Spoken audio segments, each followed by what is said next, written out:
Oldingi videomizda marketingga eng yaxshi yechim bergan, izoh qoldirgan insonga Rizayev klub yopiq Telegram kanalimizda 1 oylik obunasini hadya qilamiz deb aytgandik. Eslatib o'taman, savolimiz shundan iborat ediki, bir ko'chada bir xil 10 ta do'kon bo'ladigan bo'lsa, bittasini faoliyat bilan siz shug'ullanasiz, do'konlarning mahsuloti bir xil, mahsulot sifati ham bir xil, pul muomalada yo'q, hamma do'konlar tekinga ishlayapti. Tashqarida turgan mijozlar hali bu do'konlarga biror marta kirmagan, lekin mana shu 10 ta do'konning ichida aynan sizni do'koningizga kirish uchun siz qanaqa instrumentlardan foydalangan bo'lardingiz deb savol bergandim. Ko'plab izohlar qoldirgansizlar.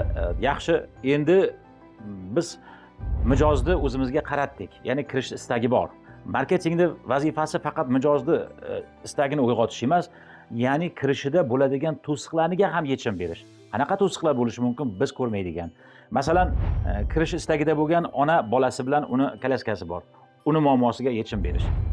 Yoki nogironlik aravachasi bilan kelgan odam, unda ham to'siq bor, unga yechim berish. Velosiped bilan kelgan odam, unga parkovkasi yo'q, unga ham yechim berish.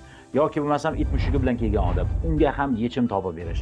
Yoki bo'lmasam avtomobil bilan kelgan odam, parkovkasi yo'q. Agar o'zimizda parkovka bo'lmaydigan bo'lsa, boshqa pullik parkovka bilan kelishib, biz savdo chekidan chegirmalar qilib berishimiz. Moykalarga chegirma qilib berishimiz. Agar avtomobilni yuvishiga ishonarli perigonshikni qo'yib, mashinani olib borib yuvib kelishimiz va bir qancha mana shunaqa muammolarga yechim qilib vaqtini tejaydigan bo'lsak, biz boyagi yutuq bizani qo'limizda.